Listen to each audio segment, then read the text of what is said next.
দর্শক, যমুনা নদীর ভাঙনের আরও খবরাখবর জানাতে সিরাজগঞ্জ থেকে যোগ দিচ্ছেন সহকর্মী হীরক গুণ।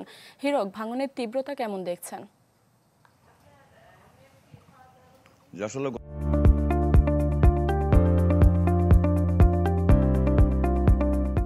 গত কয়েকদিন ধরে যে টানা বর্ষণ এবং উজান থেকে নেমে আসা পাহাড়ি ঢলের পানিতে কিন্তু যমুনা নদীতে আবারও নতুন করে পানি বাড়তে শুরু করেছে।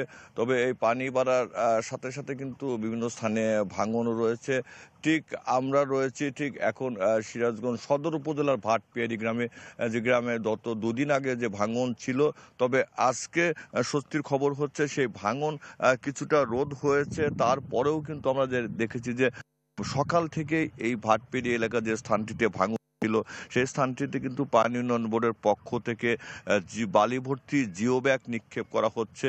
তবে এলাকাবাসী যেটি অভিযোগ করছে যে এই যে বালি ভর্তি জিও ব্যাগগুলো আসলে অপরিকল্পিতভাবে এখানে ফেলার কারণে কিন্তু যে ভাঙন সেটি কিন্তু রোধ হচ্ছে না।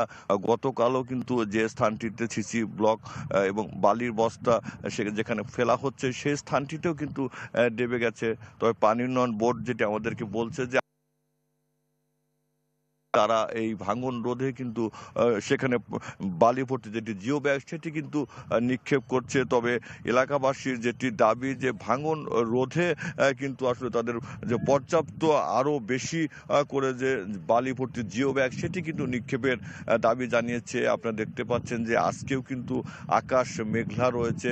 গত কদিন ধরেই কিন্তু সিরাজগঞ্জে টানা বৃষ্টিপাত হচ্ছে এবং সেই সাথে কিন্তু পাল্লা দিয়ে বাড়ছে যমুনা নদীর পানি, যে কারণে এই যে ভাটপিয়ারি এলাকা যেটি শুষ্ক মৌসুম থেকেই এই এলাকাটিতে ভাঙন শুরু হয় এবং পানি বাড়ার সাথে সাথে কিন্তু আবারও সেখানে ভাঙন দেখা দিয়েছে।